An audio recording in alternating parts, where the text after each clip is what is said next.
(27절에서)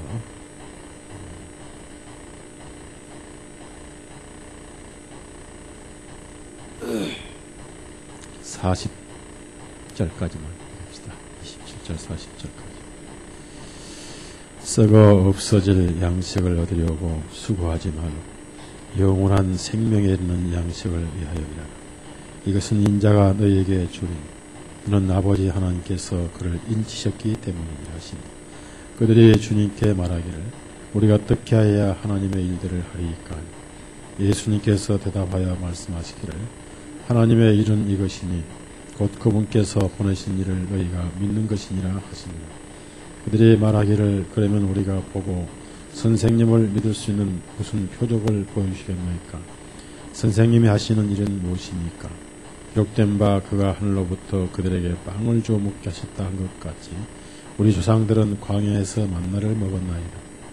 예수님께서 그들에게 말씀하시기를 진실로 진실로 내가 너에게 말하노니 모세가 하늘로부터 그 빵을 너희에게 준 것이 아니오 오히려 나의 아버지께서 하늘로부터 참된 빵을 너희에게 주시나니 하나님의 빵은 하늘로부터 내려와 세상에게 생명을 주는 그이니라 하시니라. 그때 그들이 말하기를 주님이 이 빵을 우리에게 항상 주소서 하니 예수님께서 그들에게 말씀하시기를 내가 곧 생명의 빵이니 내게 오는 자는 결코 줄이지 아니할 것이요 또 나를 믿는 자는 결코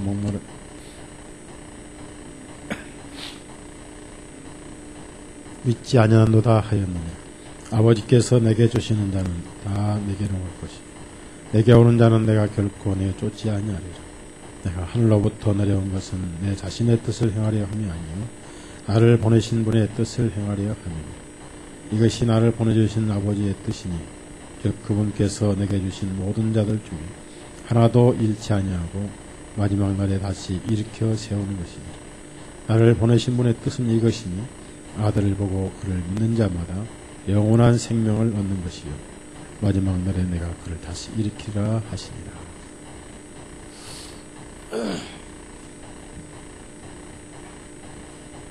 기도하십시다.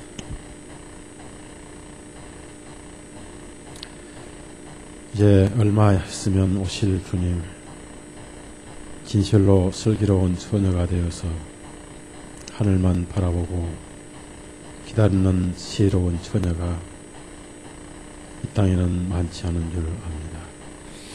그러한 가운데도 말씀을 사모하여 오늘 또 주의를 무릅쓰고 극히 소수가 모였습니다. 말씀이 중단되지 아니하게 하시고 말씀을 전하는 일과 말씀을 듣는 일이 계속되게 해 주옵소서. 말씀만이 생명이고 말씀이 양식이고 말씀을 통해서 거듭났음을 잊지 않게 해 주옵소서. 예수님 이름으로 기도드렸사옵나이다. 아멘.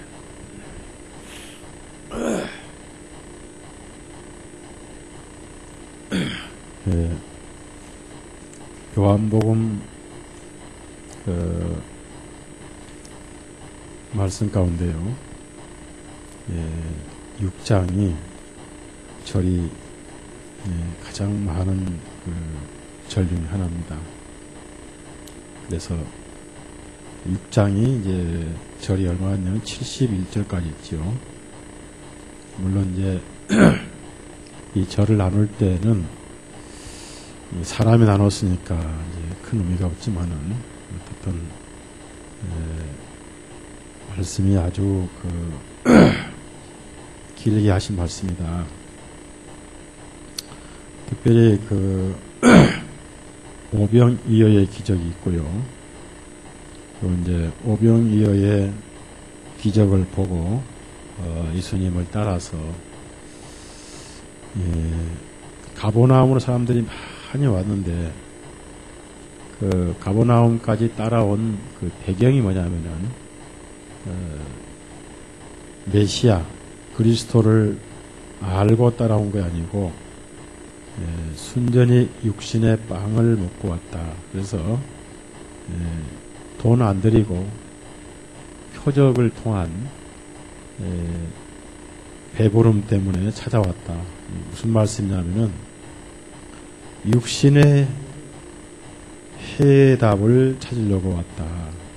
26절 보면은 너희가 나를 찾는 것은 기적도 중요하지만은 어떻게 예수님이 5,000명을 먹이셨는가. 기적도 중요하지만은 그것보다는 빵을 먹고 배불러서 왔다. 예수님은 그 마음을 보시니까요. 어떤 마음으로 찾아오신지를 다 안단 말입니다. 아신단 말입니다. 찾아왔는지를. 정말 그 진리를 찾아서 영혼의 해답을 찾아서 주님께 나온 영혼들은 거의 없더라. 다 육신의 빵을 먹고 왔더라. 오늘날 기독교가 그런 기독교 아니겠는가. 교회를 찾아 나오고 예수님을 찾아오지만은 어떤 육적인 욕구를 해결하기 위해서 예수님께 찾아오지 않느냐. 예수님은 그런 양식을 뭐라고 하시냐면은 썩어 없어질 양식을 얻으려고 수고하지 말고. 그래서 이제 27절 보면은 예수 그리스도를 모르는 삶은 굉장히 수고하는 삶이다. 힘든 삶이다. 쉬지를 못하는 삶이다. 고생길의 삶이다. 근데 그것은 썩어 없어질 양식이다. 우리가 먹는 것은 오늘날 한 줌의 흙이 되어버리잖아요. 일하지 말고 영원한 생명에 이르는 양식을 위해 살아. 어차피 인간은 죽으니까요. 아무리 음식을 먹어도 만족이 없고 얼마나 우리 육신이 불완전한 인간인가. 얼마나 우리 인생은 허무한가. 곤충만도 못하고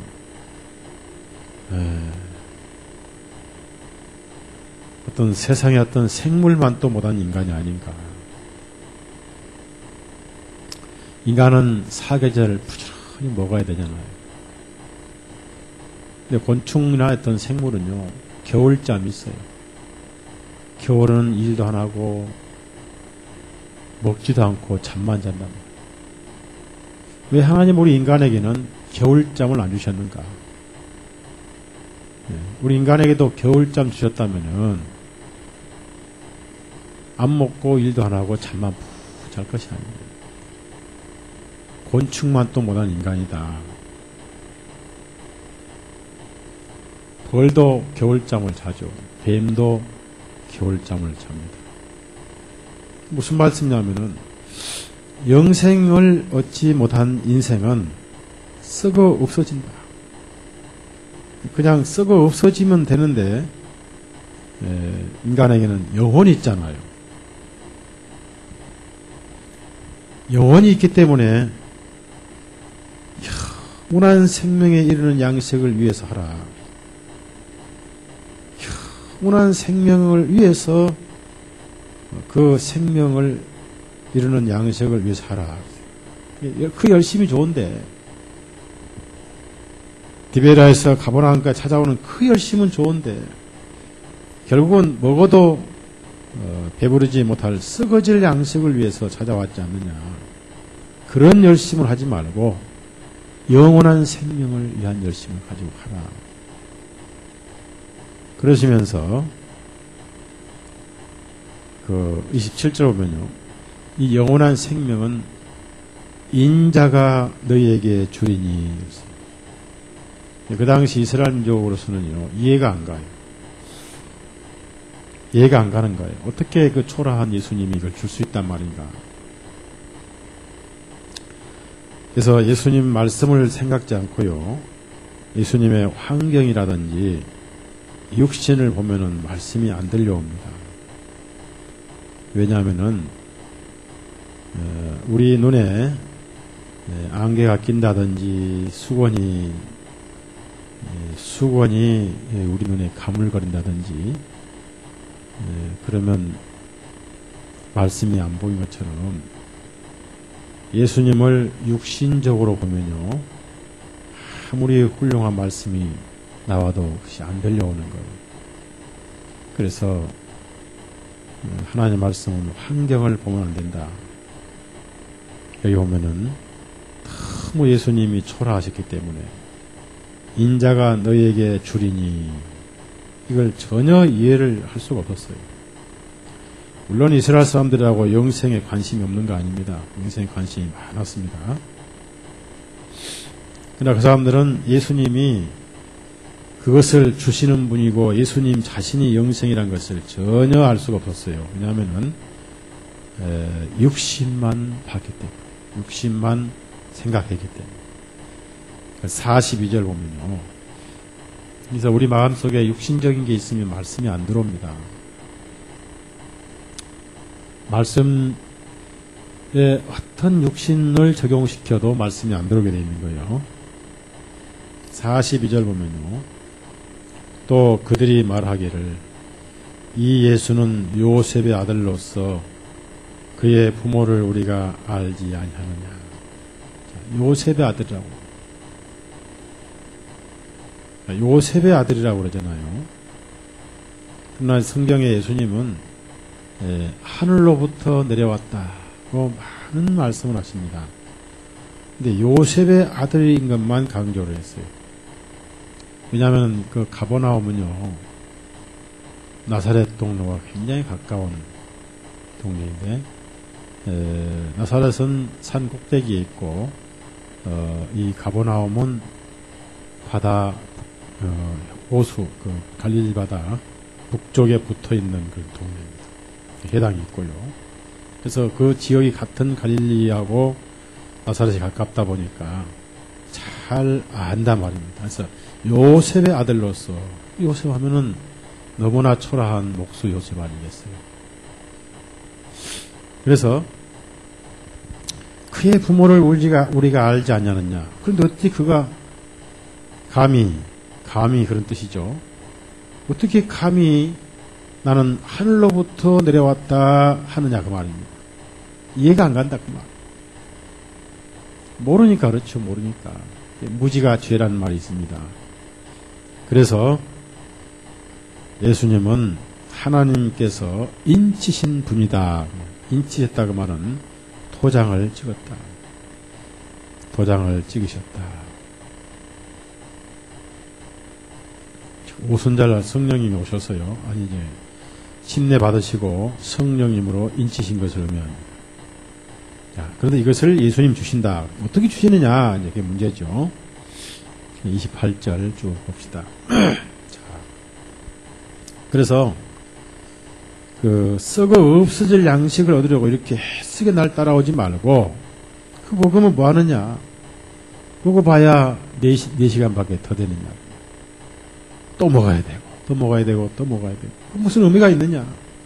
결국은 인생은 70이요 80은 죽는데 잠깐 살다 가는데 꿈같은 인생인데 영원한 생명을 찾아야 된다.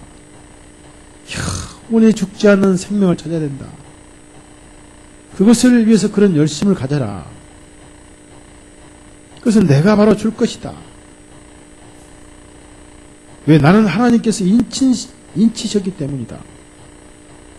그러니까 이 28절에 보면요, 이 사람들이 영생에 대해서 부정하지 않았어요. 인생은 영원히 살고 싶은 본능이 있어요. 왜 인간이 슬프냐면요, 가장 큰 슬픔 중에 인간이 죽는다는 겁니다. 생명이 영혼이 없는 숲이나 나무도 수명이 깁니다. 또 나무는 잘라버리면 뿌리가 다시 싹을 내는데 인간은 잘라버리면 죽어버리죠. 얼마나 허무한 게 우리 인간입니다. 얼마나 헛된 게 인간입니까? 이 지구가 태양을 한 70번 돌면은 우리는 무덤을 준비를 해야 됩니다. 지금 한국에 나이 70 치고 80 치고 자기 무덤 준비 안 한 경우는 아는 사람 거의 없어요. 이 어리석은 사람은 준비 안 합니다. 그래도 한 100년 살 걸 착각하는 것 같아요. 그래서 우리 형제자매님들은요, 70 정도 되면은 무덤은 미리 준비해 놓으세요. 사놓으시라고요. 무덤도 값이 올라가요. 무덤 투자를 해놔야 돼요. 진짜요. 지금 여기 용인 공원묘 같은 데는 묘지가 없어요. 굉장히 비싸요. 옛날에 묘지 한 기당 한 300만 원에 샀는데 지금은 500만 원. 부부가 묻히려면 한 1000만 원이 필요해요. 미국에는 그 공원묘원이 있는데요. 묘지가 턱없이 부족합니다. 그래서 이제 전망이 좋은 데는 그 우리나라처럼 이렇게 뒤에다가 둑을 쌓고, 미국은 그 봉을 하지 않지요. 봉을 하지 않는데 뒤에 울타리 만들고 단독 묘지를 하려면 지금쯤 한 3만 불을 줘야 돼요. 묘지 3만 불이면 얼마냐면은 3천만 원. 근데 이제 아주 뒤에 꼭대기 보이지 않는 골짜기 있는 데는 한 5천 불 정도, 500만 원이면 살 수가 있나 보고 2천 불짜리 있다고 그러는데, 미국도 그런 데가 있어요. 제가 이제 가족이 거기 묻혀서 가봤는데 그런 얘기 들었습니다. 그 70이 되면은 우리는 갑니다. 지구 70바퀴 돌면 한 80 돌면 가는데, 70, 80 살면서도 자기가 죽을 것을 모르고 사는 것은 참 어리석은 인간인 거예요. 어차피 우리는 갈 때는 가야 되지. 이 땅에 오래 살려고 하는 것도 욕심입니다. 그러나 자살은 해서는 안 되고, 또 빨리 데려가 달라고 하나님 앞에 시위를 해서도 안 되겠죠. 그렇죠? 피켓 들고 나 빨리 데려가 주세요 라고 하나님 앞에 시위를 해서는 안 되겠고, 하나님께서 필요한 만큼 우리를 쓰시다가 이제 하나님의 영광을 위해서 데려가시겠죠. 그래서 인간은 다른 생명에 비해서 너무 짧다. 그래서 하루살이다. 왜 하루살이라고 했냐면은 죽을 때 되면 죽어야 되는데 예고 없이 죽기 때문에 하루살이다. 죽을 때가 돼야 죽어야 되는데 죽을 때가 아닌데도 죽을 수가 있기 때문에 하루살이다. 그런 말씀이 있습니다. 그래서 사람은 본성적으로 어떻게 하면은 영원히 살까? 전부 인생의 관심사예요. 또 이것이 없는 인생은 그건 잘못된 사람인 것입니다. 어떻게 해야 내가 영생을 얻으리까? 인간에게 이 질문이 있어야 돼요. 이 질문이 없는 사람은 구원도 없어요. 에이고, 죽으면 그만이지 라고 생각한 사람은 영생도 없습니다.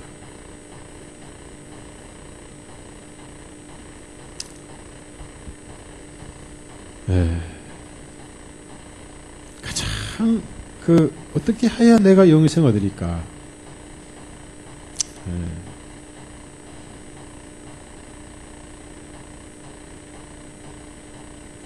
어떻게 해야 내가 영원한 생명을 얻을 것입니까? 이것이 모든 인생의 숙제가 돼야 돼요. 찾지 않고는 해답이 없어요. 인간은 영생에 너무 관심이 없어요. 너무 80년 사는 것에만 너무 관심이 있어요. 순서가 뒤바뀌어 버렸어요. 기계 마냥 80이 돼서 그렇게 죽을 때가 돼서 죽는다면 우선 80년까지라도 땅에 대한 데 관심을 가질 수가 있습니다만, 인간은 내일 죽을지를 아무도 모르잖아요. 우리가 죽는 사람들 할 수 있으면요, 아름답게 죽는 방법, 이런 책도 좀 썼으면 좋겠어요. 그렇죠? 아름답게 죽는 방법. 죽을 때 후회 없이 죽는 방법. 그 다음에 유언 작성법. 이런 거 해도 돈 좀 벌 거예요. 그렇죠? 비참하게 죽는 방법. 죽을 때 이를 갈고 죽는 방법. 이런 것도 좀 썼으면은, 제가 그런 책을 쓰고 싶은데 시간이 없어요. 시간이 없어요. 워낙 써야 할 글이 많고, 뭐 바이블루스 금방 또 2월로 또 써야 돼요. 그래서 2월달 바이블루스에는 독립이냐 포로 회복이냐, 이스라엘 회복, 포로 회복이냐 이스라엘 독립이냐, 요거 쓰고 싶고, 야곱의 환란날 7년 대환란이냐 바벨론 환란이냐, 이거 쓰고 싶은 글이 많아요. 근데 무엇이 없어요? 시간이 없어요. 어찌 그렇게 복도 일복을 타고났는지. 일중독자예요. 일중독자. 근데 사람은 내일 죽을지 모른단 말입니다. 아무도 몰라요. 그래서 영생을 얻어놓고 나면은 내일 죽을지 모레 죽을지이기 때문에 영생부터 얻어놔야 되는데, 까꿀로 살아, 까꿀로. 당신 거듭나야 된다, 구원받아야 된다 그러면, 저도 구원받아야죠. 그런데요, 뭐 좀 해놓고요, 조금만 더 기다려주세요. 그러다가 지옥 가요. 그래서 현생을 얻는 데 대해서는 아무도 부정을 하지 않았습니다. 그건 중요한 말이죠. 중요한 말이죠. 자, 누가복음 10장을 하자 보세요. 그러니까 솔직히 영생은 참 얻고 싶죠. 영원히 살고 싶죠. 근데 방법을 몰라서 포기한 거죠. 누가복음 10장 25절. 모든 사람의 질문이에요. 이것이 없다면 그건 사람이 아닙니다. 또 이 질문이 있고 이 숙제를 가져야만이 영생을 얻어요. 영생에 대한 욕망을 가져야 돼요. 먹고 싶은 욕망을 가져야 음식이 맛있는 거예요. 음식이 먹기 싫으면 그 음식은 정말 맛없는 거예요. 오늘 분명히 우리는 저녁을 먹었는데 그게 특이한 메뉴가 나왔는데요. 사골국이 나왔는데 분명히 제가 볼 때는 흰골국입니다. 그런데도 그걸 먹고 싶은 욕망으로 먹으니까 그렇게 맛이 있더라, 그 말이에요. 네. 형제님 동의하시죠? 유형제님 동의하시죠? 강님 동의하시죠? 네. 맛있었죠? 근데 분명히 거기는 흰골국입니다. 사골은 성분이 거의 없는 걸로 알고 있어요. 그러나 욕망이 있잖아, 욕망. 그 욕망이 음식을 맛있게 먹게 했다. 그래서 영생에 대한 욕망을 가져야 돼요, 욕망. 그래야 구원받아요. 25절. 하나님은 억지로 구원을 주지는 않습니다. 구원을 받으라. 안 받으면 지옥이다. 라고 말씀하셨지만 구원이 싫다는데 어거지로 구원을 시켜서 찬송 대신 욕을 먹으실 하나님은 아니시다, 그 말이에요. 어거지로 구원시키면 찬송하지 않고 욕을 합니다. 감사가 없거든요. 자, 25절 읽습니다. 시작. 보라, 어떤 율법사가 일어서서 주님을 시험하여 말하기를, 선생님, 내가 영원한 생명을 상속받으려면 무슨 일을 해나요? 자, 영원한 생명을 상속받으려면 영생이 그렇게도 사무쳤던 거예요. 그래서 세상에는 영생을 아주 사모한 사람들이 굉장히 많습니다. 그 영생을 사모해서 모든 세상을 다 버리고 영생의 길이 어디 있는가 하고 조용한 산에 가서 그걸 찾다가 종교를 만든 게 세상은 허탈된 것이다. 허무한 것이다. 세상 것은 아무것도 아니다. 그래서 세상에 대한 미련과 집착을 넘어선 사람을 해탈자다. 근데 요즘 이제 해탈을 하기 위해서 중이 됩니다. 중은 뭐냐면은 해탈을 하려고 노력하는 사람들이지 해탈을 한 사람들은 아니에요. 왜? 중들 치고 승용차 없는 중이 없어요, 요즘에. 해탈한 거야, 안 한 거예요? 네? 중들 치고 카세트 안 들고 다니는 중들이 없어요. 왜? 카세트로 불경을 배우고 있단 말이에요. 나무, 애미, 한샘, 보리사 이러면서 그걸 카세트로 암송을 해요. 불경을.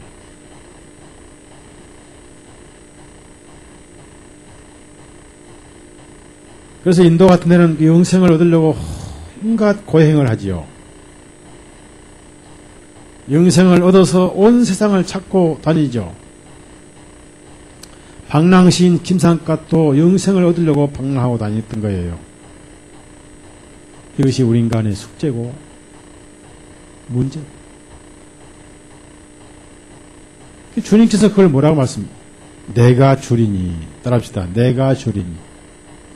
그러면 석가모니나 공자나 맹자나 다 내가 준다고 그랬거든.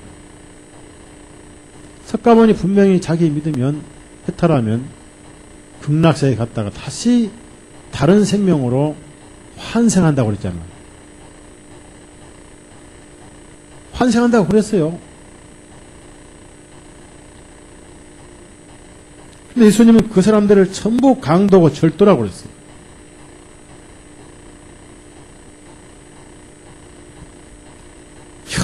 영원한 생명을 예수님이 주시겠다는 거예요. 영원한 생명은 반드시 얻어야 돼요. 영원한 생명을 얻지 않아가지고 그냥 없어지면 얼마나 좋겠어요. 그러나 반대로 영원한 형벌이 기다리고 있습니다. 너무나 대조적이죠. 대조란 것은 굉장히 중요한 거예요. 지금 이 난로 옆 너무나 따뜻하죠. 밖에는 너무나 춥죠. 따뜻한 난로 옆과 차가운 밖에 대조되는 것 마냥 영생과 영불은 그런 것이다. 그래서 주님께서 영원한 생명을 내가 준다. 내가 준다. 라고 여러 곳에 강조하셨어요. 그리고 예수님께서 생명이라고 말씀하시는 것은 죽음이 건드리지 못한 것을 생명이라고 합니다. 자, 영원한 생명. 영원한 생명. 너무나 중요한 말씀입니다. 우선 이 40절 같이 읽습니다. 시작. 나를 보내 요한복음 6장 40절. 요한복음 6장 40절. 자, 같이 시작. 나를 보내신 분의 뜻은 이것이니 아들을 보고 그를 믿는 자마다 영원한 생명을 얻는 것이요 마지막 날에 내가 그를 다시 일으키리라 하시니 영원한 생명을 얻는 것이요. 마지막 날은 예수님이 부활하신 날. 예수님이 부활하신 날부터 지금까지 마지막 날이고 마지막 날 온 인류가 부활한 날이 있어요. 그때까지 마지막 날은 하나예요. 그 안에 시간만 있을 뿐. 자, 그러면 예수님이 부활하신 거하고 우리 부활은 하나로 묶어져 있습니다. 그것이 영원한 생명이에요. 자, 47절 갖다 읽었어요. 그러니까 구원이 뭐냐면은 영원히 사는 겁니다. 자, 47절 시작. 진실로 진실로 내가 너에게 말하노니 나를 믿는 자는 영존하는 생명을 가지고 영원한 생명. 이것도 영원한 생명. 영원한 생명입니다. 영원한 생명. 자, 54절. 54절. 읽습니다. 시작. 내 살을 먹고 내 피를 마신 자는 누구든지 영원한 생명을 얻었나. 영원한 생명을 얻었나. 예수님이 가장 많이 강조하신 것이 영생입니다. 왜 그러면 이 영생을 강조하셨냐면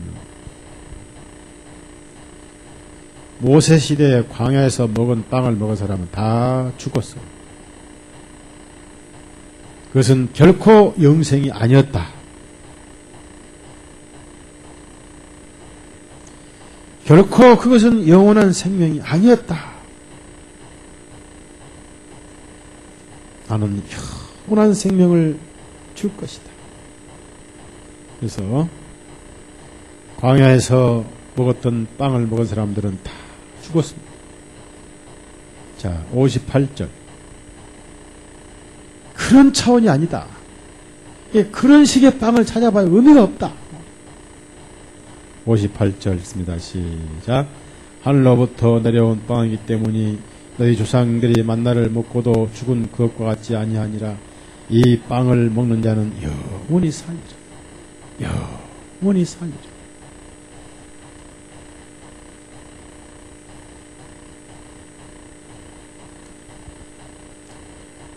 바로 영생의 구원이죠. 인생의 허무하고 이렇게 짧은 인간에게 영원한 생명을 주러 오시고 그걸 주신 분이 바로 주님이고, 이 영생을 얻지 않는 것은 영원한 형벌이 기다리고 있다. 영원한 형벌은 주는 것이 아니고 기존으로 이미 예비된 것이다. 그래서 이 썩어질 빵을 먹고 그 열심을 가지고 찾아온 그 열심을 가지고 영원한 생명에 이르는 양식을 위해서 그 열심을 써야 될 거 아니냐. 이것은 내가 너에게 줄 것이다.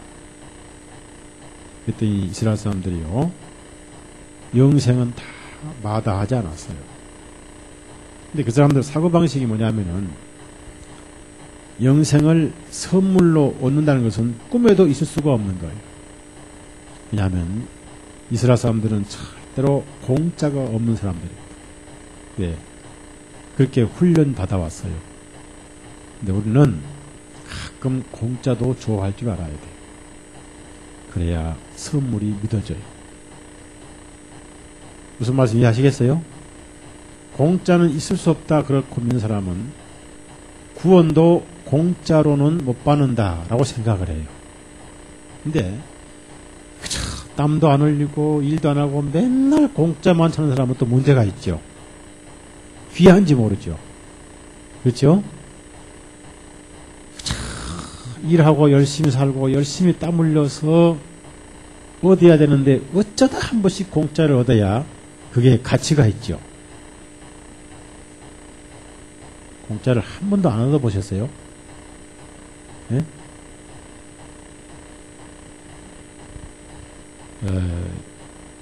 공짜가 없는 세상에서 한 번씩 공짜를 얻으면 그거보다 가치가 있고 귀한 것이 없잖아요. 이스라엘 사람들은 공짜라고는 있을 수 없다고 생각했어요. 왜냐하면은 구약의 율법에 눈은 눈으로 이는 이로 이렇게 뭐든지 심은 대로 거두는 법칙으로 배웠습니다. 근데 우리 예수님은 구원은 공짜고 상은 일한 대로 주시죠. 그렇죠? 구원은 공짜인데 상은 일한 만큼 주신다. 그러면 어느 게 귀해요? 공짜로 앉아서 손 안 대고 얻은 구원이 귀해요? 열심히 일해서 얻은 상급이 귀해요? 네? 네? 고개만 숙인 뭐요?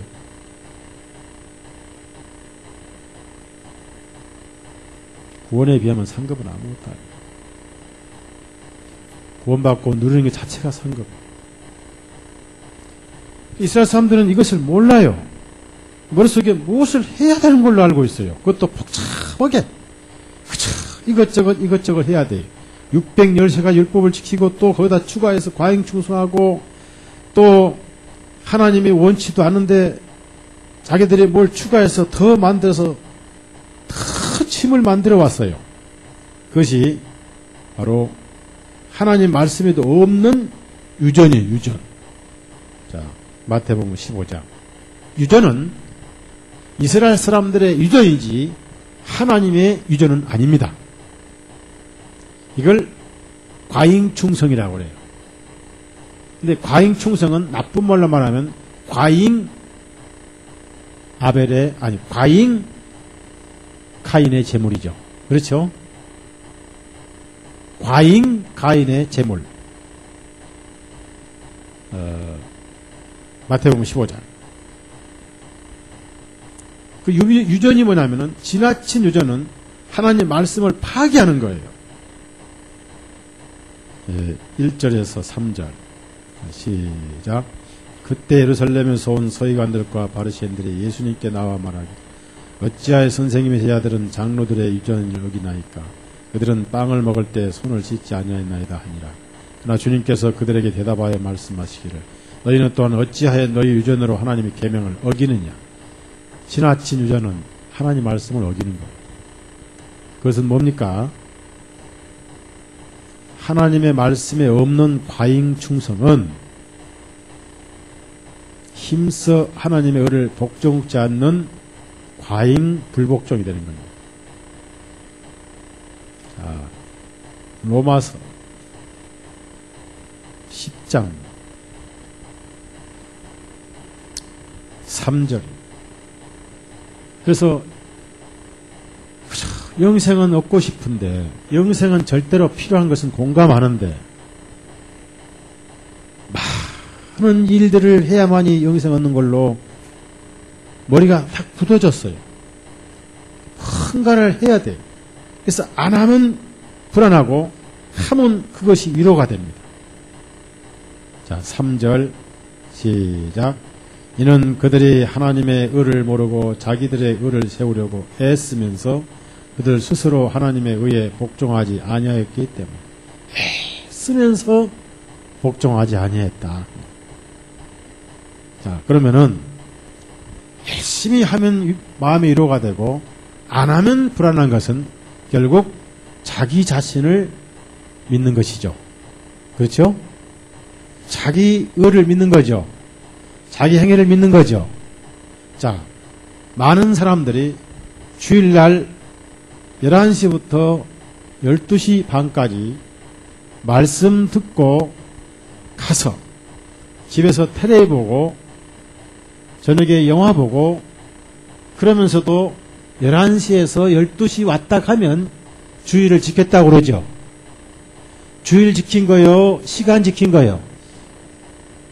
그러면 교회에서는 1시간 반 보내고 텔레비 앞에서는 몇 시간을 지킵니까? 2시간만 지키는 게 아니죠.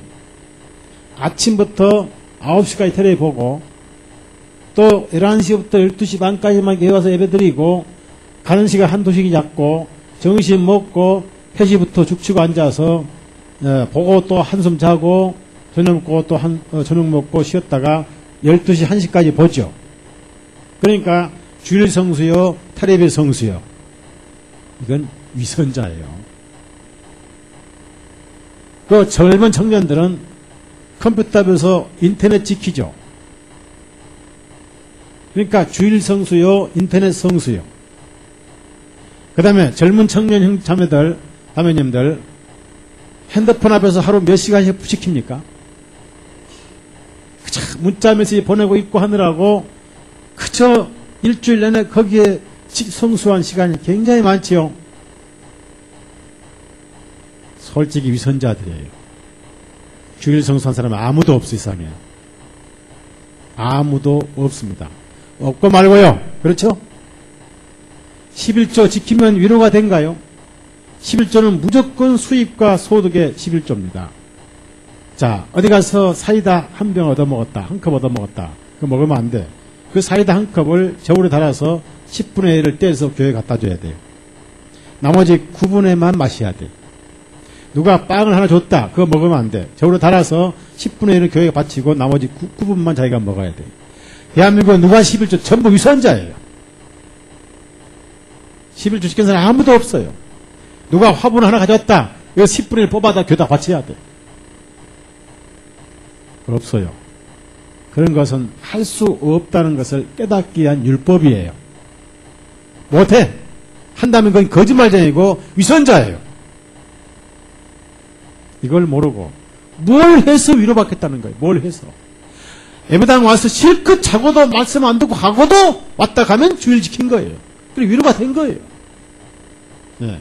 목사 얼굴만 하나님 얼굴 봤다는 거예요. 하나님께서 뭐라고 심판하시기 심판 때. 너 나와. 예, 저는 365일 새벽기도 안 빠졌고 주일도 안 빠졌습니다. 그때 제가 주일마다 하나님 뵀습니다. 하나님 뭐라고 그래요? 맞다. 너는 예배당을 받고 목사를 받지 나를 본 적은 없고 나는 그 예배당에도 없었고 네 마음에도 없었다. 나 오늘 너 처음 본다. 가라. 그러겠죠. 어디로 가라고 그래요? 주님이 아신 적이 없거든. 내가 삭개오도 알고 바울도 알고 세리도 알지만 너는 모르겠다. 아니 하나님 그때 왜 제가 우리 교회 안수집사인데요. 우리 목사님이 제가 제일 친한 것 같다고 했는데요. 나는 그 목사도 몰라.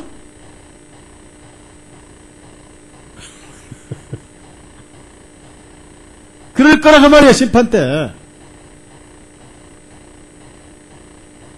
그래서 무엇을 함으로써 영생 얻는 걸로 머리가 꽉 굳어져 있었어요. 28절 봅시다. 그들이 주님께 말하기를 우리가 어떻게 하여야 하나님의 일들을 하리까? 그 참 머릿속에 어떻게 하여야? 어떻게 해야? 어떻게 내가 해야? What shall we do? 어떻게 해야? 우리가 해야. 이게 종교입니다. 안 하면 불안하고 하면 위로가 돼. 그래서 종교는 부지런히 하는 거예요.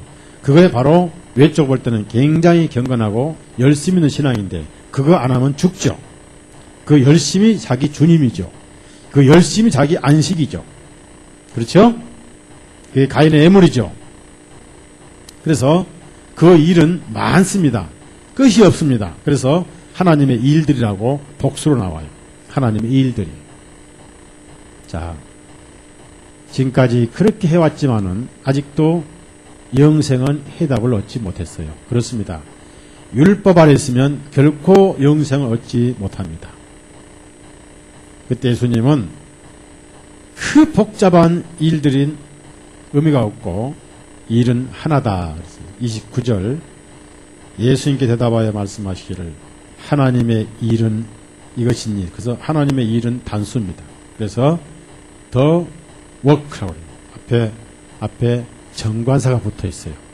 자, 하나님의 일은 하나밖에 없어요. 그게 뭐예요? 그게 뭐죠? 자, 하나님의 일입니다. 여러분,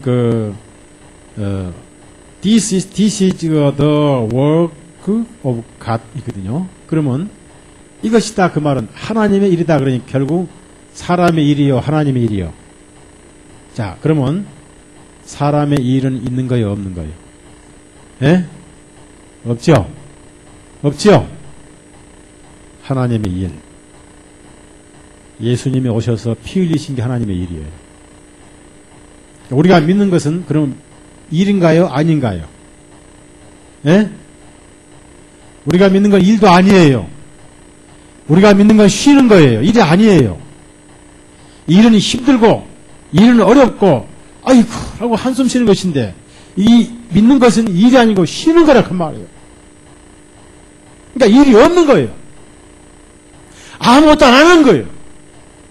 할 수 없는 거예요. 이것이 구원이에요. 그러니까 예수 믿는다 그 말은요, 예수님 안에 와서 일을 끝내는 게 구원이에요. 맞죠?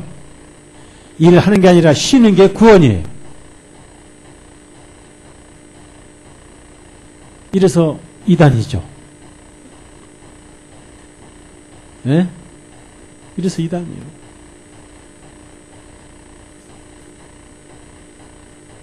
여러분, 일은 하나님의 일이라 그 말이에요. 사람 일이 아니라 그 말이에요. 자, 우선 28절 한번 같이 읽어요. 28절. 자, 시작. 그들이 주님께 말하기를 우리가 어떻게 하여야 하나님의 일들을 하리까. 자, 여기도 하나님의 일들입니다. 그러면 하나님의 일들이라도 하나님이 하셔야지 우리가 하겠다는 거예요. 말도 안 되는 거예요. 그러니까 29절 같이 읽어요. 29절. 자, 시작. 하나님의 일은 이것이니 곧 그분께서 보내신 일을 너희가 믿는 것이니라. 그래서 여기서 믿는 것은 일이 아닙니다. 그럼 하나님의 일은 누가 하세요? 그래서 예수님이 오셔서 그렇게 말씀하셨잖아요. 아버지께서 이제까지 일하시니 인자도 일하는지라. 그 일이 어디서 끝났어요? 에? 그것을 다 이루었다. 그러니까 믿는 것은 일이 아니라니까요. 일을 쉬는 게 믿는 거라니까요.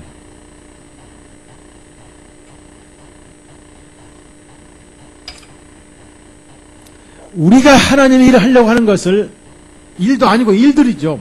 많죠. 그 하나님의 일들을 우리가 하려고 하는 것을 하나님께서 그 일들이 아니고 하나님의 일을 하나님께서 해버리신 게 바로 구원인 거예요. 맞죠? 그러면 이 믿음을 지키고 우리가 앞으로 변화해서 하늘로 올라갈 것까지도 우리가 해야 돼요. 하나님이 하셔요. 예? 하나님이 하셔요.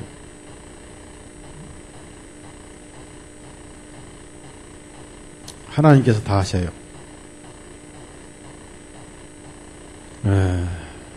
자, 빌립보서 1장 6절.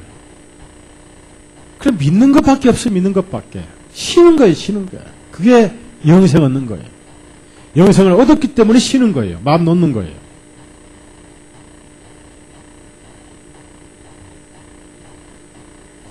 종교와 복음 여기서 확실히 달라지죠. 6절 시작. 너희 안에서 선한 일을 시작하신 그분께서 예수 그리스도의 날까지 그 일을 이루실 줄을 확신하노라. 그분께서 이루셔요. 내가 이루어요. 예. 우리가 그저 할 것은 믿음밖에 없죠. 예. 그러니까 내가 할 일을 내가 못해서 하나님께서 하신 그 일을 내가 믿고 그 일에 내가 붙어 일에 맡기는 게 중요하겠죠. 맞죠? 네. 자, 그 다음에 하나님의 일은 이것이니 곧 그분께서 보내신 일을 너희가 믿는 것이니라. 그러니까 일은 하나님이 하실 테니까 너희들은 믿기만 해라. 그러면 된다. 일하지 말라 그 말이. 그랬더니 그 사람들은 표적을 보지 않고는 못 믿어. 이스라엘 사람들. 그러면서 광야의 만나 얘기를 합니다. 광야의 만나는 먹어도 죽었고 이스라엘 민족들만 위해 주었는데 예수님은 광야의 만나가 아니라 영생의 만나일 뿐 아니라 이스라엘만 위한 주신 것이 아니고 인류를 위해서 주신 생명의 떡이다. 생명의 빵이다. 라고 이제 그 오병이어를 가지고 그것 때문에 먹으러 왔다가 오병이어의 문제 가지고 영적인 빵으로 지금 설명을 하시면서 드디어 이제 예수님의 상징이었던 광야의 빵에 대해서 만나에 대해서 이제 대화를 하십니다. 그러면서 예수님 자신은 하늘서 내려온 진정한 생명의 빵이라고서 수없이 많이 강조를 하셔요. 32절 제가 읽습니다. 예수님께서 그들에게 말씀하시기를 진실로 진실로 내가 너에게 말하노니 모세가 하늘로부터 그 빵을 너에게 준 것이 아니요 오히려 나의 아버지께서 하늘로부터 참된 빵을 너에게 주시나니. 자, 그것은 그림자였다. 그건 모형이었다. 그리고 진실한 빵을 이제 주시는데, 자, 그 빵은 뭐냐면은, 자, 33절. 하나님의 빵은 그랬어요. 하나님의 빵. 즉, 사람의 빵이 아니다. 그 말. The word of 하나님. 그러니까 하나님의 빵은 하늘로부터 내려와 세상에게 생명을 주는 그이니라. 세상에 생명을 주는 것입니다. 자, 그래서 하나님의 빵은 하늘로부터 내려왔다고 말입니다. 그 다음에 세상에게 생명을 주는 것이다. 즉 영생을 주는 것이다. 절대로 만나같이 이스라엘 사람에게 주신 것이 아니다. 그래서 이 빵은 하나님의 빵이다. 구약에는 이 그림자적으로요, 구약의 빵을 하나님의 빵이라고 그랬어요. 하나님께서 무슨 물질적인 빵이 필요하시겠습니까? 인간의 영혼의 양식을 위해서 주시는 예수님을 의미하지요. 레위기 21장 하자 보세요. 레위기 21장.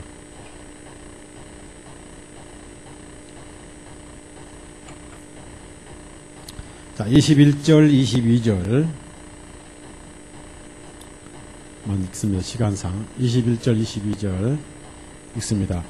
제장 아론의 시 중에서 흠이 있는 자는 아무도 화제로 드린 주의 예물들을 드리러 가까이 나가지 못할지니라. 그가 흠이 있으니 그는 자기 하나님의 빵을 드리러 가까이 나가지 못할지니라.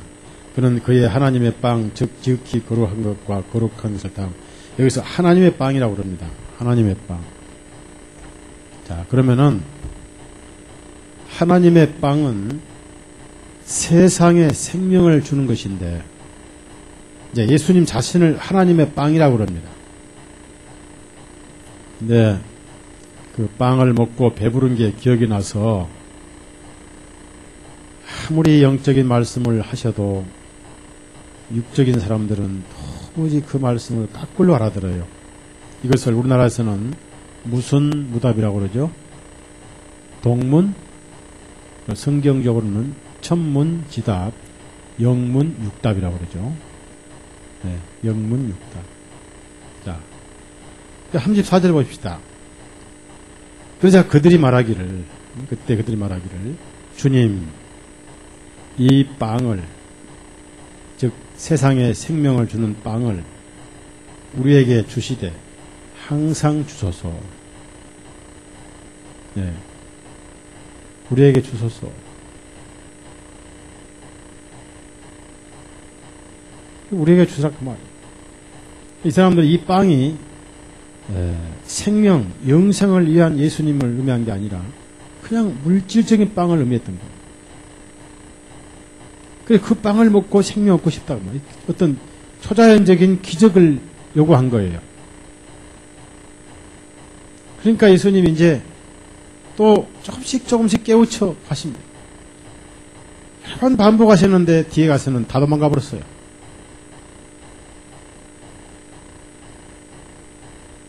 (35절에) 예수님께서 그들에게 말씀하시기를, 자, 직접적으로 내가 곧 생명의 빵이니 내게 오는 자는 결코 줄이지 아니할 것이요 또 나를 믿는 자는 결코 목마르지 아니하리라. 영혼에 평화가 있다. 결코 심판이 없다. 예수님의 희생과 죄사함의 그 사랑을 지금 말씀하신 거예요. 그러니까 지금까지 육신의 빵을 생각했던 사람들이 갑자기 이 말씀 들으니까 더 헷갈리죠. 네? 자기가 빵이다. 무슨 우리 보고 인육을 구워 먹으란 말인가. 로마 카톨릭이 가장 써먹는 말씀 바로 이 말씀이에요. 그래서 예수님이 빵이 되고 피가 되셨기 때문에 빵이 예수님 살이고 포도주가 예수님 피다. 그래서 신부가 축사라면 그게 성체로 바꿔진다고 그러잖아요. 그래서 성체를 먹잖아요. 성체로 알고 먹으니까 그 사람들은 인육을 먹는 거죠. 그렇죠? 그러니까 식인종이죠. 맞죠? 가톨릭 신자들은 전부 식인종이에요. 전부 야만인이에요. 인디안만 또 못해. 인디안들은 식인종을 먹을 때 그냥 먹는 게 아니고 일단 그 식인종을 잡아놓고 맡겨놓고 굽기 전에 축제를 먼저 해요. 무슨 축제하냐면은 인디안들은 정령을 많이 믿잖아요. 그래서 정령을 믿기 때문에 이놈을 우리가 고기를 먹어야 되는데 이 영혼은 우리가 못 먹으니까 이 영혼은 정령님께 돌려드린다 해가지고 그 먹을 인육 고기의 정령을 돌려보내는 축제를 먼저 해요. 굿을 다 하면은 이제 영혼이 그 먹을 놈 영혼이 정령에 돌아가니까 이제 먹어도 양심에 가책이 안 돼요. 그래서 이제 탁 쳐서 목을 베고 해서 이제 피를 다 빗어가지고 숯불에 구워서 야금야금 먹는데 아주 평안하게 먹어요. 그런데 가톨릭 신자들은 그것도 없이 마다 먹잖아요. 축제도 안 하고 먹잖아요. 그러니까 인디안만 또 못한 야만인이요 식인종이 가톨릭 신자입니다. 일부러 카메라를 보고 얘기를 했습니다.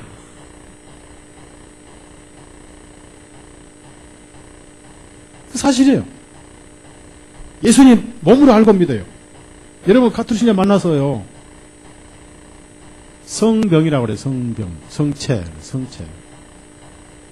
영어로는 호스트라고 그래요. 다 물어봐요. 여러분 가서 미사할 때 동그란 흰 떡을 뭘로 알고 믿고 먹습니까? 물어보세요. 여러분. 아유 주님의 몸이죠 라고 다 물어봐요. 아 이거 기념이죠. 먹는 사람은 가톨릭 신자가 아니에요. 가톨릭 신자 2단이. 자, 봅시다. 자, 그래서 예수님께 오면 된다 그 말. 예수님 믿으라 그 말인데 36절입니다. 그러나 내가 너희에게 말하기를 너희가 나를 보고도 믿지 아니하는도다 했습니다. 보고도. 그걸 보고도. 왜 그러면 안 믿느냐? 아버지께서 주시지 않았기 때문이다. 즉 아버지로부터 오지 않았기 때문에. 그래서 37절에 아버지께서 내게 주시는 자는 다 내게로 올 것이요. 내게 오는 자는 결코 내가 쫓아내지 아니하리라. 그래서 아버지께서 내게 주시는 자, 구약 성경을 바로 아는 자 그 말. 그래서 여기 보면요, 하늘로부터 내려오신이라는 말씀을 4번 강조하셨는데요. 33절에 하늘로부터 내려오셨다. 50절에 하늘로부터 내려오셨다. 51절에 하늘로부터 내려오셨다. 그 다음에 58절에 하늘로부터 내려오셨다. 그 말은 예수님은 하나님이시다는 뜻입니다. 예수님은 하늘에서 오신 분입니다. 결코 나사렛 땅에서 오신 분이 아니다. 그러면 예수님의 하나님의 뜻은 뭐냐 이거. 38절 같이 읽어요. 38절 시작. 내가 하늘로부터 내려온 것은 내 자신의 뜻을 행하려 함이 아니 나를 보내신 분의 뜻을 행하려 하면. 자, 보내신 분의 뜻이 뭐예요? 영생을 인간에게 주시는 거예요. 인간에게 영원한 생명을 주시는데 예수님이 생명의 빵이다. 이것이 나를 보내신 아버지의 뜻이니 곧 그분께서 내게 주신 모든 자들 중에 하나도 잃지 아니하고 마지막 날에 다시 이렇게 세우는 것입니다. 자, 나를 보내신 분의 뜻은 이것이니 아들을 보고 그를 믿는 자마다 영원한 생명을 얻는 것이요. 얼마나 단순합니까? 그래서 예수님을 믿는 것은 영생이고 그것이 하나님의 뜻이다. 우리는 믿는 것이다. 하나님의 이런 예수님이 피 흘리신 것이다. 나를 보내신 분의 뜻은 이것이니 아들을 보고 그를 믿는 자마다 영원한 생명을 얻는 것이요 마지막 날에 내가 그를 다시 일으키리라. 그래서 우리는 예수님 부활하실 때 우리는 가부활을 한 거예요. 따라합시다. 가부활. 가압류란 말 들어봤어요? 네? 가집행이란 말 들어봤어요? 그러면 가불이란 말 들어봤어요? 가불은 뭐예요? 네? 월급을 미리 당겨받는 거죠. 일은 늦게 하고. 그러니까 우리는 뭐예요? 부활은 늦게 하되 미리 부활했죠. 그렇죠? 예수님 안에서. 그래서 마지막 날에 당연히 일으키죠. 자, 고린도전서 15장 찾아갑시다.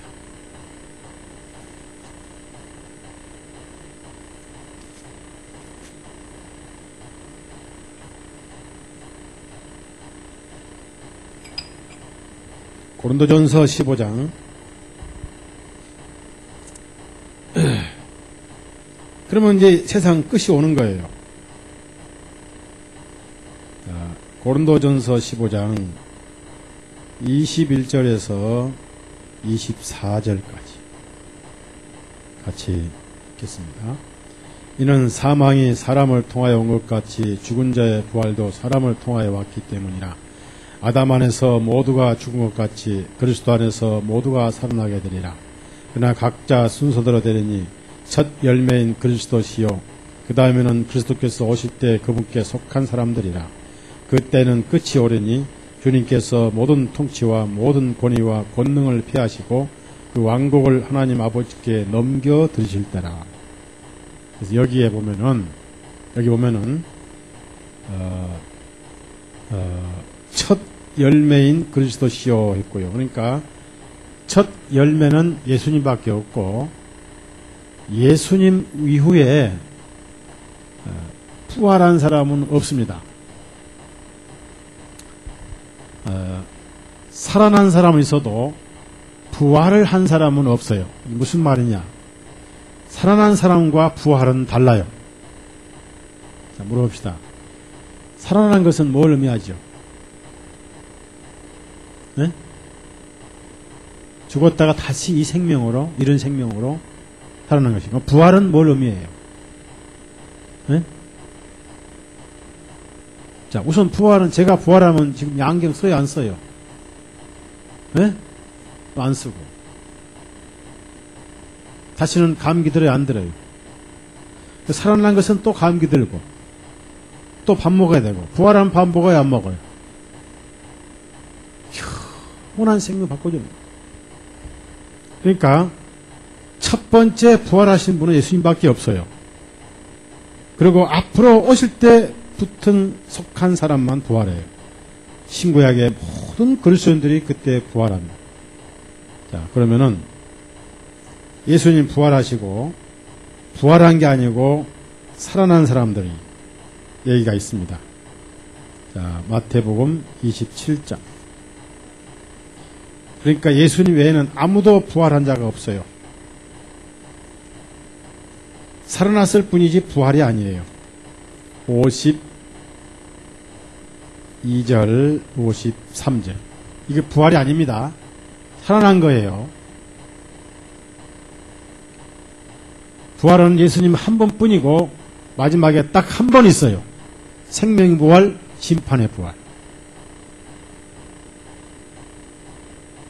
7년 대환란처럼 복잡하게 첫째 부활이 있고 또 두 중인 부활이 있고 또 마지막 또 부활이 있고 천년왕국에 또 부활이 있고 없어요. 복잡하신 하나님은 아니에요. 하나님께서 제일 힘들어하신 게 7년 대환란설이에요. 하나님께서 제일 어려워하셔요. 누가 7년 대환 만들어놨냐? 왜 이렇게 나를 복잡한 사람 만들어놨냐? 하나님 만들어놨느냐 이거예요. 누가 만들었어요? 제수이트가 만들어놨지. 하나님은 7년 대를 공부하시다가 포기하시. 너무 힘들어가지고. 사람들 어떻게 이렇게 잘 또 좋아하는지 모르겠어요. 저도 그랬지만. 자, 마태복음 27장 52절에 53절 시작. 무덤들이 열렸으며 잠들었던 많은 성도들이 몸들이 일어나 예수님께서 부활하신 후에 그들이 무덤에서 나와 거룩한 도성 안으로 들어가 많은 사람들에게 나타나. 여기서 부활은 예수님만 해당되고 이 사람들은 몸이 일어났을 뿐이지 몸이 이제 무덤이 열리고 몸이 일어났을 뿐이지 이 사람은 살았을 뿐이지 무덤에 나와가지고 예루살렘에 가서 가족들에게 보였을 뿐이지 레주렉션은 아니다 그 말이에요. 마지막에 나팔소리 날 때 우리가 부활하죠. 우리가 부활합니다. 자, 그래서 결론 내리긴요. 다시 요한복음 6장 가봅시다. 그래서 이 이스라엘 사람들은 도무지 그 말씀이 이해가 가지 않았습니다. 41절 보니까 그때 유대인들이 주님에 관해서 수군거리니 수군거려야 돼요. 아멘 해야 돼요. 에? 에? 오늘 저 여러분 이 말씀 듣고 지금 수근거릴 거요? 아멘 합니까?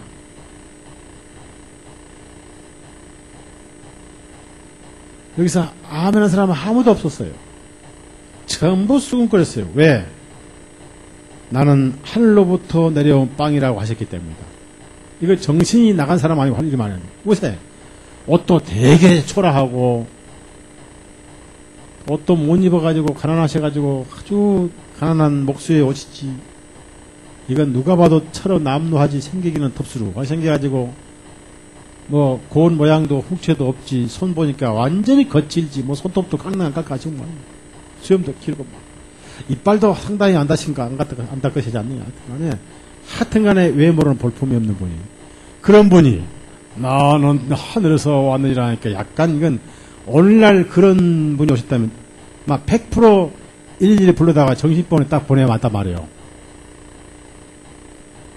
근데 이게 사실이 아니에요. 사실인 거예요. 그 수근거렸어요. 기적을 해서 빵 먹은 거 좋았는데 그게 너무 심했다 그 말이에요.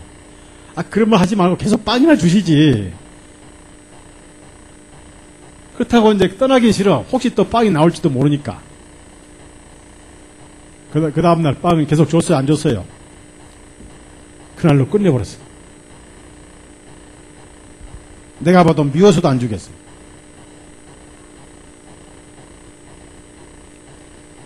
그러면서 하는 말이, 아, 이거 요셉 아들 아니냐? 아, 그거 우리가 어릴 때 봤다. 그 코도 흘리고 막, 동네 애들하고 싸우면서 그 나무 자르고 못지라고 그랬던 거 아니냐? 그 어머니 말에도 있지 않느냐? 아니, 세상에 그런 저가죠. 저 사기치는 거 아니고 시대의 사기꾼이네?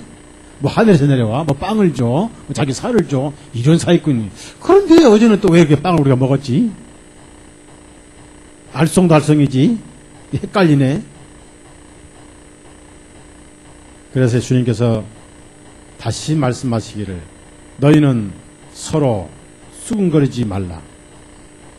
너희는 아멘 할지언정 이렇게 하셨어야 되는데 제 생각에는 그러면서 나를 보내신 아버지께서 이끌지 아니하시면 아무도 내게로 올 수, 즉 내게로 온다 그 말은요 나를 믿는다 그 말. 오는 그를 내가 마지막 날에 일으켜 세우리라. 그래서 선지서 얘기를 하시면서요 아버지를 본 자는 아무도 없으되 하나님께로부터 온 자만 아버지를 아파하는 예수님 자신이죠. 자, 그 다음에 이제 결론적으로 말씀하십니다. 진실로 진실로 내가 너에게 말하노니 나를 믿는 자는 영존한 생명을 가지고 있나니 내가 곧 그 생명의 빵이니라. 야, 참 놀라운 말씀. 너희 조상들은 광야에서 만나를 먹었어도 다 죽었으나 이 생명의 빵은 하늘로서 내려온 것이니 사람이 이것을 먹으면 죽지 아니하리라.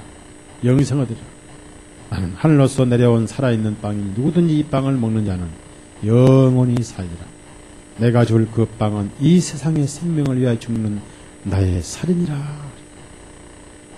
직설적으로 말씀하세요. 자, 절 보세요. 예, 여기도 이제 그만하고 끝냅시다. 시간이 없으니까.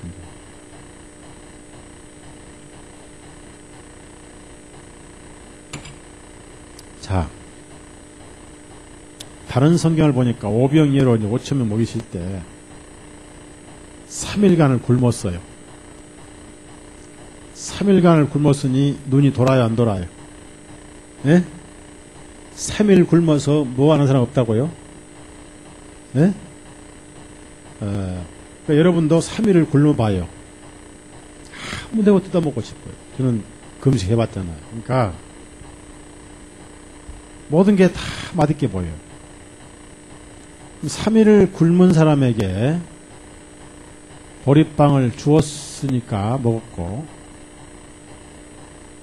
그 사람들이 굶지 않았다면 보리빵은 거들떠 보지 않은 사람들입니다. 보리빵은 가장 천한 빵이라고 제가 그랬죠. 그래서 지금도 베두인족들은 적을 표현할 때 보리빵 먹는 놈들 이렇게 욕을 해요. 비하할 때만, 적을 비하할 때. 미국 사람들은 우리를 비하할 때 뭐 먹는 놈들? 예? 개고기라고 안 해요. 우리 친구 개를 먹는 놈들 그래요. 예. 그러니까 저는 절대 미국 가서 개고기 먹는다고 말 안 한다고 그랬죠. 그 대신 뭐 먹는다고 그랬죠? 보신탕. 그 보신탕 할 게 뭐예요? 뭐든지 다 보신탕이니까. 자, 그런데 여러분 생각합시다. 먹는다 그 말. 3일 만에 보리빵을 먹는데 너무나 맛있게 먹었어요. 아주 먹고 싶은 욕망이 간절했어요. 우선 먹고 싶으면 아무것도 안 보이고 오로지 먹고 싶은 데만 집착을 합니다. 어떤 생리적인 욕구보다 먹고 싶은 욕구가 가장 강해요. 인간에게는.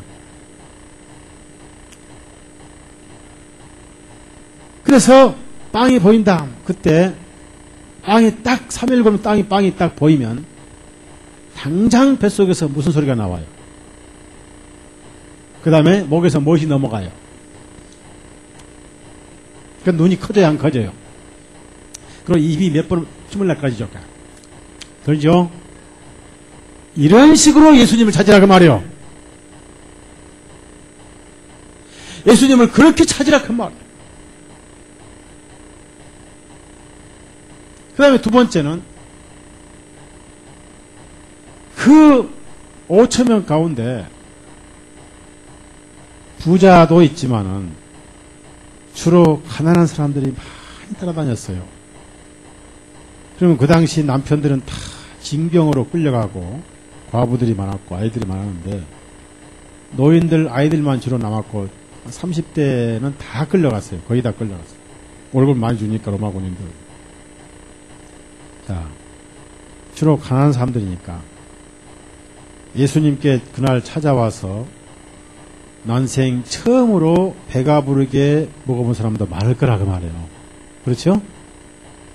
너무 가난해서 그렇게 배부르게 먹지 못하고 항상 아쉽게 먹고 남은 사람이 먹었을 건데 그날따라 배부르게 먹었습니다. 그 다음에 처음으로 배가 그렇게 부르게 먹었다니 예수님을 그렇게 우리 속에 만족을 주신 분이다. 어떤 것도 우리 양심에 그렇게 평안을 주지 못했는데 예수님만이 우리 마음에 참 평안을 주신다. 하나님 사랑이다. 그런 뜻이고. 두 번째, 음식을 돈 주고 사 먹으면 그 돈이 아까워서 맛이 좀 있어요, 없어요? 네? 그러면 공짜를 먹을 때는 맛이 없어도 칭찬을 해요, 안 해요? 네? 얻어먹을 때는 맛이 없어도 겉으로라도 맛있죠? 그럼 먹죠? 속은 아니지만. 그러면 돈을 주고 먹으면은 맛이 없을 때는 기분 나쁘죠? 그러니까 예수님 보리빵 5,000명 먹을 때는 돈 주고 먹는 거예요? 공짜로 먹는 거예요? 그러니까 맛있죠? 예수님을 그렇게 공짜로 먹으라 그 말. 배부르게 먹으라 그 말. 그리고 아쉬움 없도록 12바구니가 남았어요. 더 먹고 싶어도 먹을 필요가 없다. 그래서 예수님을 나는 바로 생명의 빵이다 라고 말씀하셨어요. 즉 예수님이 피를 흘리심으로써 그래서 구약의 모든 빵은 예수님의 희생의 모형이었다. 자, 고린도전서 10장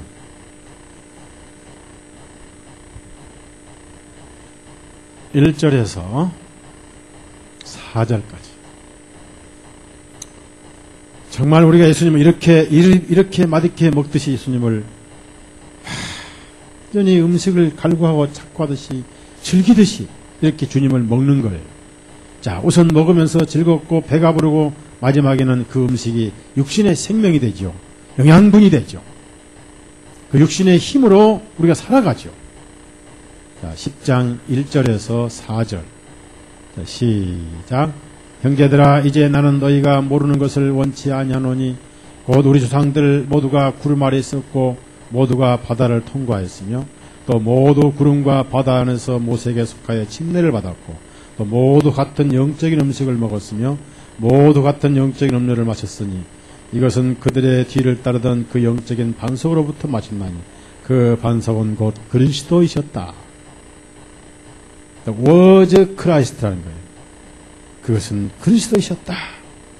그때는 몰랐지만 지금 보니까 그분이 바로 그리스도였구나. 그 빵이, 그 만나가 바로 그리스도였구나. 참 놀라운 말씀입니다. 그러면서 주님께서는 마지막 날에 내 살은 참된 양식이요 내 피는 참된 음료로다. 즉 예수님이 피 흘리시고 찢겨지시면 우리가 죄를 사함받고 영생을 선물로 얻는다는 표현인데, 그래서 예수님이 바로 생명의 빵이다. 즉 진리를 먹는다. 죄인이 심판받고 깨어지는 희생의 진리를 먹는다. 이 진리를 깨닫는 것을 먹는다는 표현을 하는 거예요. 마태복음 26장.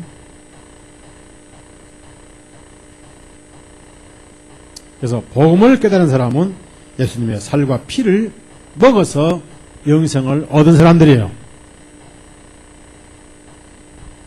그것을 육적으로 기념하는 것이 바로 만찬입니다. 마태복음 26장 26절에서 28절까지 시작. 제 아들이 먹을 때 예수님께서 빵을 취하셔서 축복하시고 떼어서 제 아들에게 주시며 말씀하시기를 받아 먹어라 이것은 나의 몸이니라 하시고 또 잔을 들어 감사를 드리시고 제 아들에게 주시며 말씀하시기를 너희는 다 이것을 마시라 이는 이것이 죄들을 사면해 주려고 많은 사람을 대신하여 흘리는 나의 새 유언의 피이기 때문이다. 그래서 예수님께서 이 6장을 말씀하신 배경은 오병이어가 예수님 자신을 의미하는데 그걸 모르고 육신적인 빵만 먹고 육신적인 빵을 찾아오는 열심이 너무 감탄해서 그런 열심으로 영원히 사는 생명을 얻는 일에 일을 하라. 그것은 내가 준다. 그래서 이것은 하나님의 일은 믿는 것이다. 우리가 진정으로 쉬는 자는 진정으로 하나님의 일을 하는 것입니다. 기도합시다.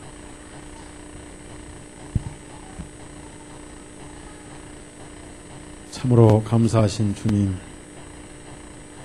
허물과 죄로 죽어서 하나님과는 영원히 격리되어 있던 우리 인간들을 육신은 믿고 죄는 저주하시되 이 영혼들을 너무 사랑하셔서 친히 이 세상에 찾아오시고 친히 살과 피를 가지셔서 전혀 모양만 육신이지 죄는 없으신 주님에게 우리 대신 저주와 형벌을 내리셔서 영원한 죄값을 다 치르시고 그 증거로 붉은 피를 다 쏟으셔서 죄 없으신 생명이 대신 죽으시고 정작 죄로 죽어야 할 우리를 이제 형벌이 없게 해 놓으셔서 빚쟁이였던 우리 죄빚쟁이들을 빚없는 의인들로 만들어 놓으신 사랑, 우리 양심에 이것이 확실히 밝혀졌고 하나님과 화해가 됐사오니